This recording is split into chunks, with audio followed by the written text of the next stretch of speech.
Hey everybody, today I'll be showing you how to install the following StopTech C43 Brake Kit. I'll be installing this kit on my 2002 BMW M3, but the steps should be similar to a lot of other vehicles. First, let's go into the components that come with the kit, then we'll go into removing the brakes on the car, and then finally install the C43 kit. Here are the components that will be included in this kit. Just to note, this is only half the components for one side of the vehicle. First, we have the rotor. This is the two-piece rotor that is included with this kit. Then we have the caliper bracket, the stainless steel brake line,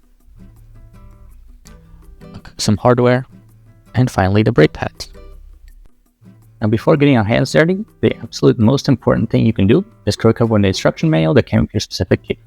Seriously, these guides are tailored for your exact brakes, and they'll walk you through each of the steps, torque specs, and any unique aspects of your vehicle. Skipping this is a recipe for disaster, so take a few minutes and read through it carefully.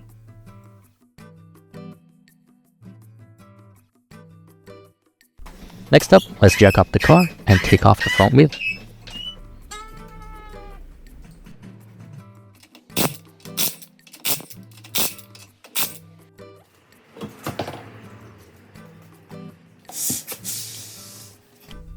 Here we have the brakes that I'm going to be upgrading from. This package is a common upgrade on these cars, the caliper being from a later model BMW 1 Series, utilizing the same rotor as the competition package version of the M3. Next, let me show you the two main reasons why I'm looking to get rid of these brakes and install the StopTech kit.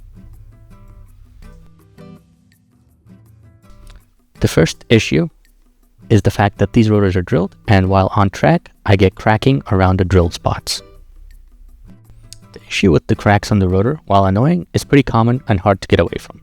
The main reason that I'm actually upgrading is the fact that the dust boots, as seen here, keep disintegrating. Let's take off the caliper so we can take a closer look.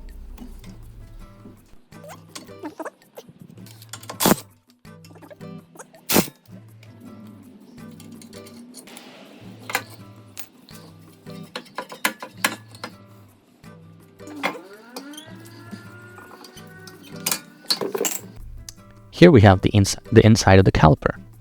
As you can see, the dust boots, the little rubber things around the pistons, are completely disintegrating. The little particles around them are actually finding their way inside the pistons and causing the little pistons to seize up. The funny thing here is that the dust boot that is meant to stop the dust particles from getting inside the caliper is actually making this worse by being the source of it. So how do we get rid of it? Well, the StopTech calipers just don't have any dust boots. While not ideal on daily driven cars, for somebody like me who usually checks their brakes pretty regularly, it's not a big deal. Let's remove the rest of the components, starting with the rotor. It's held on by these two 5mm hex bolts.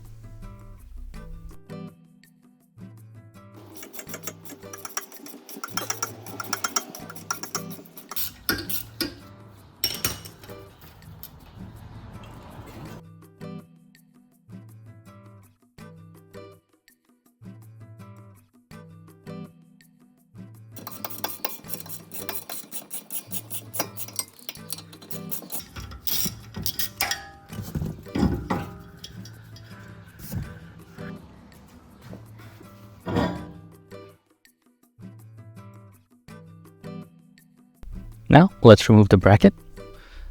This is actually the same bolts that hold on the stock brakes. These are two 16mm bolts. You will probably need a breaker bar as they tend to be pretty tight.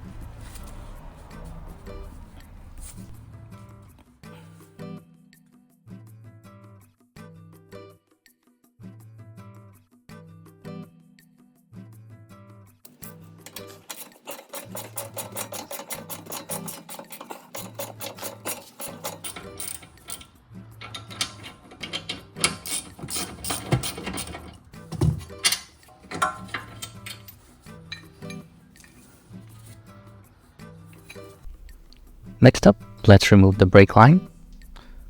Make sure to use one of these flared wrenches made specifically for brake lines so that you don't strip it. This is an 11mm.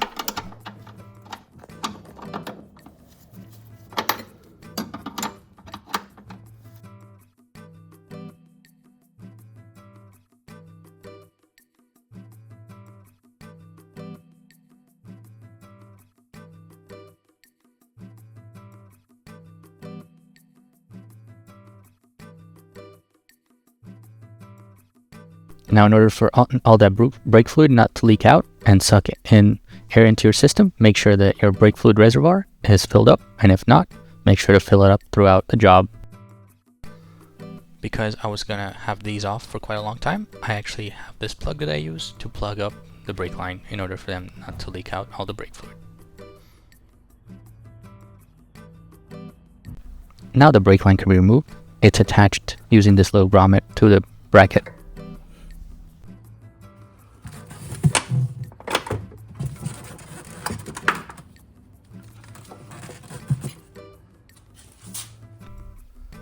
Here we have the stock caliper without the rotor.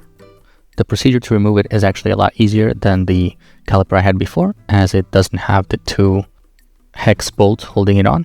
It's just these two bolts in the back, which are exactly the same as the ones we saw before.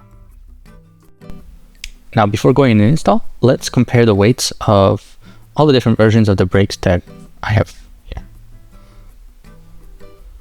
The first one was just plain stock brakes. Next up we have the competition brakes. Next up we have the brakes that I had on my car. And finally the StopTech kit. As you can see, significant improvement in the weight. Alright, before we install our new brakes, we need to thoroughly clean these rotors. These rotors are coated with a rust inhibitor applied to them to prevent them from corroding. This coating must be removed before installation. Using a bit of mild dish soap and water is an effective way to wash this inhibitor off. After getting the rotor properly wet and applying the dish soap, I just use a regular kitchen sponge to really rub it in to make sure to get all that rust inhibitor off. Don't forget to clean the other side.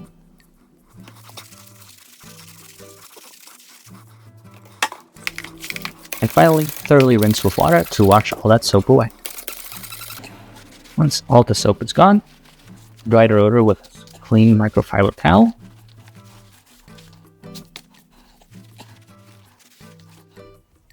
Alright, we washed and dried out the rotor, but for an extra level of clean, and to ensure there's absolutely no residue left, we're going to finish up with some brake cleaner. Give the rotor a generous sprays, making sure to get both sides. Brake cleaner is specifically designed to remove any remaining grease, oils, or contaminants that could interfere with proper brake function. Now, let's start with the actual install. First, we're going to install this bracket.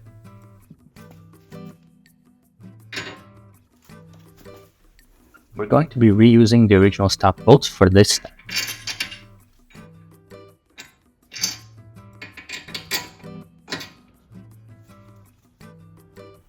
The instructions state to apply a high-strength thread locker to these bolts before we install them. This thread locker will prevent these bolts from loosening over time due to vibration and heat. Apply a small dollop of thread locker to the threads just like this. Next up, you want to thread the bolts to the steering knuckle and tighten them into the bracket. Focus is optional here, but highly recommended.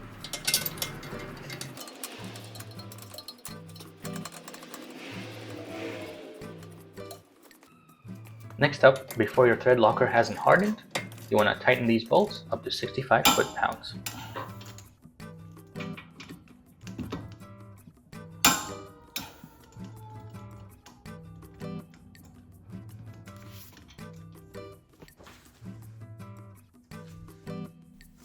Now we're ready to install the rotor. You want to use these 3 studs on the hub and line them up to the 3 corresponding holes on the rotor.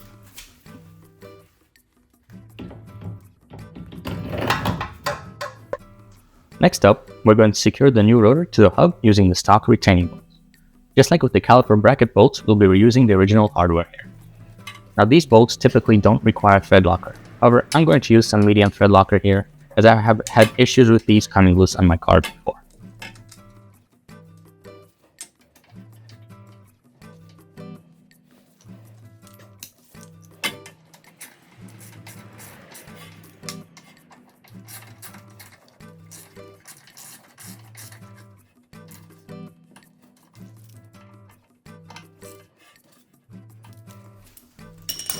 After tightening these bolts, give it a nice spin. Sounds terrible. Let's take a look at what's going on here.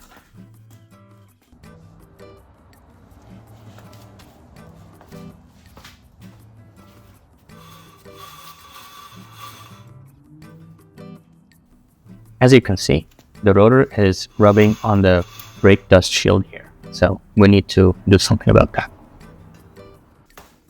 Now what I did was take a flathead screwdriver and bent that dust shield out of the way slightly.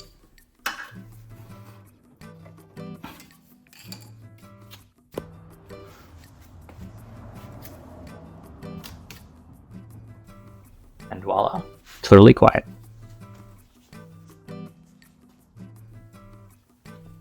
Now we're ready to install the caliper.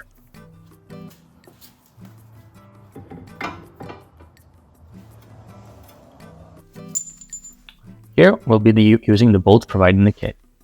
These bolts come with these special washers to be installed alongside. So before installing them through the caliper and onto the bracket, make sure to put them on. Now it doesn't necessarily say this in the instructions, but again, I'll be using this on track, so I've decided to put some thread locker on my threads. It's time to install the caliper. To make sure you're installing it correctly, make sure that the bleeder bolts are at the top.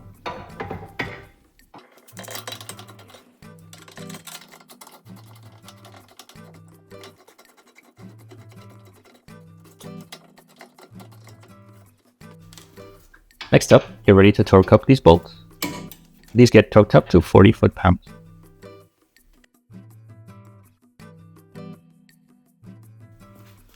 Now once again, give it a little spin, make sure nothing is rubbing. All good here. Now we're ready to install the brake pad. To do so, let's remove this bridge bolt that holds the brake pads in place. To do this, I'm using a 5mm hex socket and a 10mm wrench.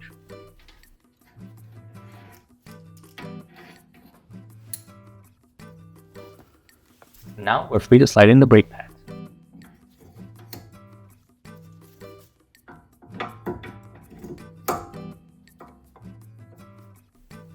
And finally, reinstall the bridge bolt that holds the brake pads in place.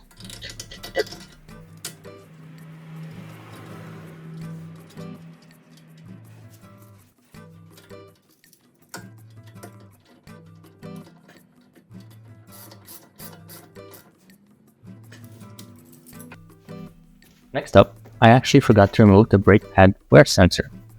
So let's do that now.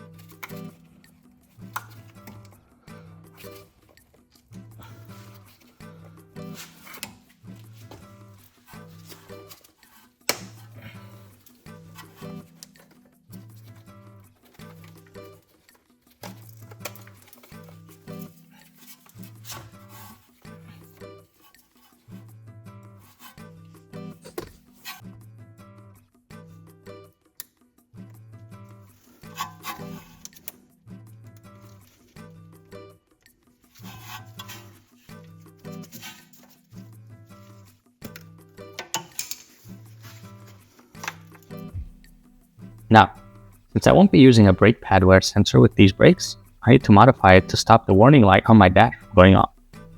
The way I'm going to do that is by splicing the two wires together.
And now we can reinstall our modified plug back.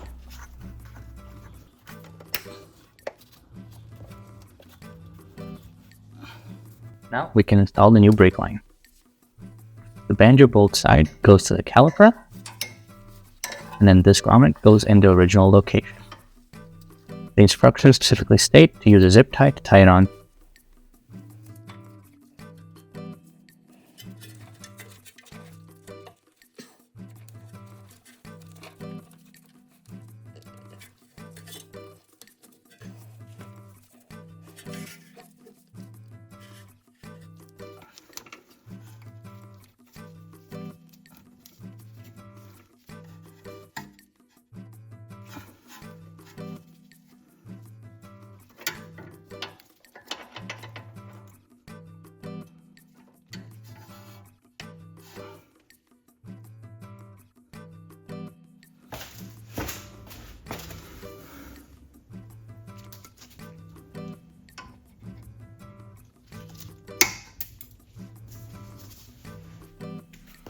Now we can install the brake line using the banjo bolt.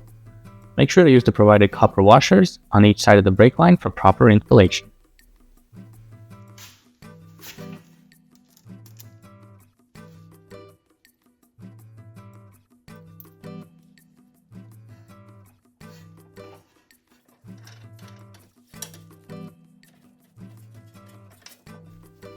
When tightening the banjo bolt, make sure to orient the brake line towards the grommet to avoid unnecessary stress on the brake line.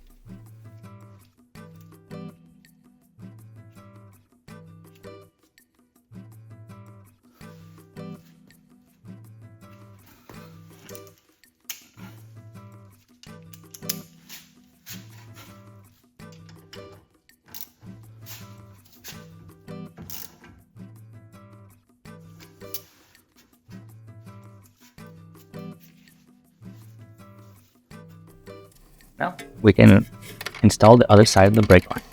First, I'm going to remove the little plug I installed earlier. This will create a bit of a mess, so make sure to have a little rag underneath. And then quickly, before losing all the brake fluid, install the new brake line by connecting it to the hose coming from the car.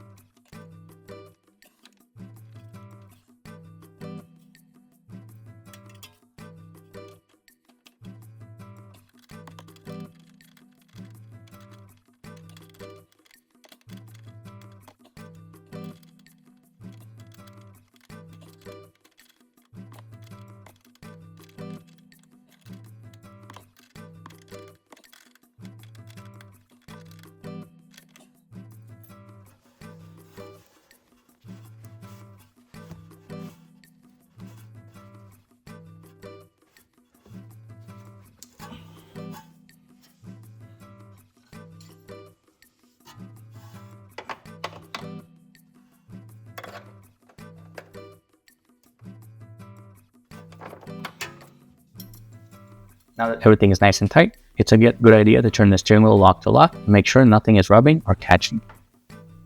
Alright, we've successfully got everything installed and properly secured on the driver's side.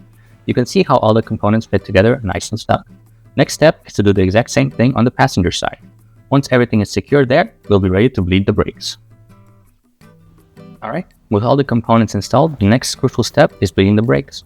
Since we open up the systems, there's definitely air trapped in those calipers, and we don't want that. To make this process quicker and easier, I'll be using one of these handy power bleeders. The way this works is pretty straightforward. It pressurizes the brake fluid reservoir, which then forces the new brake fluid through the system, pushing out any trapped air through the bleed screws on the calipers. The first step to using this is filling the brake bleeder with brake fluid.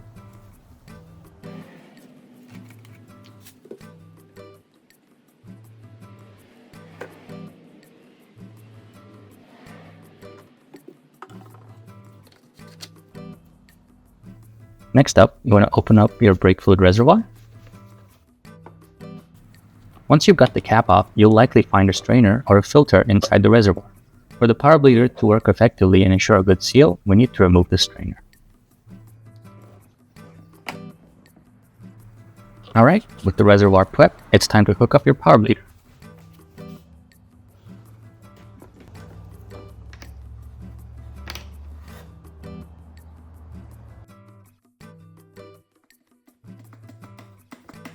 Once the adapter is secure, it's time to pressurize the system.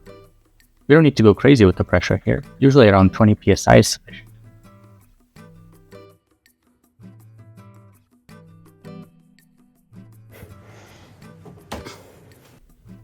Alright, the power bleeder is pressurized and we've got fresh brake fluid ready to go. Now it's time to start bleeding each caliper. It's important to follow a specific bleeding sequence. The recommended order is to start with the left outer bleed screw, then move to the left inner bleed screw. After we've done both bleed screws on the left front, we'll repeat the same process on the right. For catching the old brake fluid and seeing those air bubbles, I'm using this simple but effective setup. A regular water bottle with a bit of clear tubing attached to the lid. Now I'm going to attach the tube to the bleed screw and use a wrench to crack it open to get it bled.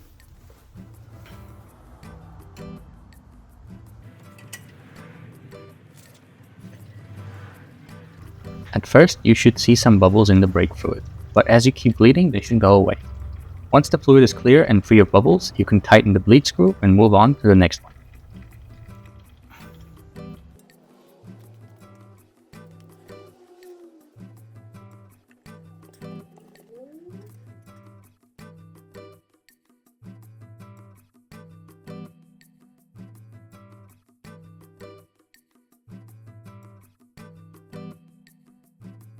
Once you finish bleeding the right caliper, repeat the same process on the left caliper. First bleeding the outer bleed screw and then the inner one.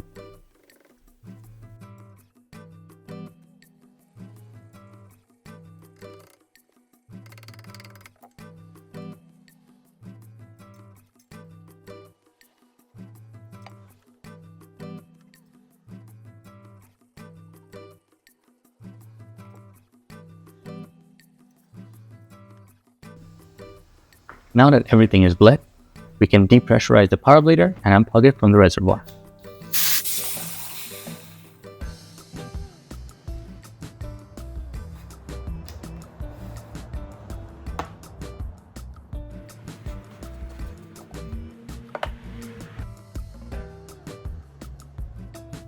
With the bleeder removed, before closing the reservoir, take a look at the brake fluid level. My fluid level was a little bit on the high side, so I used a turkey baster to carefully remove some of the excess fluid.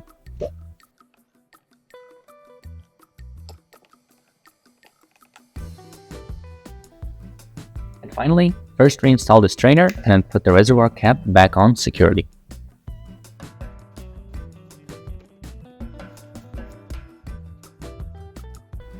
Now it's time to reinstall the wheel.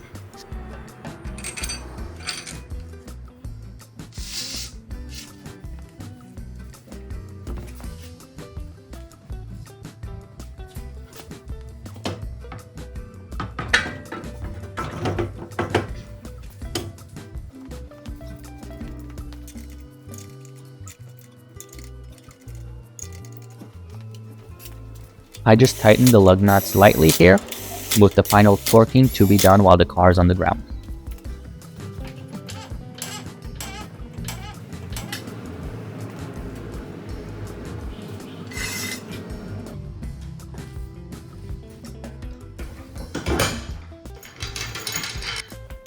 And now torque up the wheels to 90 foot-pounds.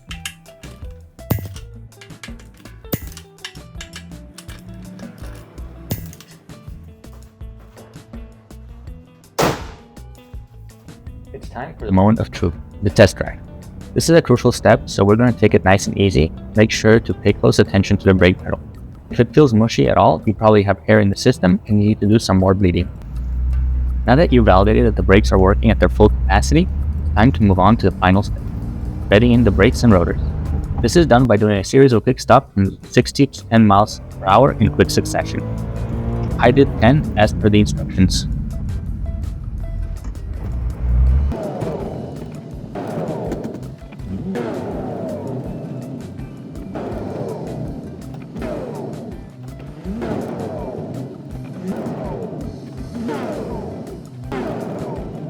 After these stops, the brakes should get a blue tint. The blue tint indicates that the rotors have reached their proper bed-in temperature. In order to fully bed in the brake stuff, StopTech recommends doing another 1 or 2 cycles of these 10 stops. These cycles should be done after the brakes have cooled off completely. And there you go. That's how you install the StopTech C43 Big Brake Kit on a 2002 BMW M3. If you enjoyed this video, please let me know down in the comments, and if you have any feedback, I'm always happy to hear it.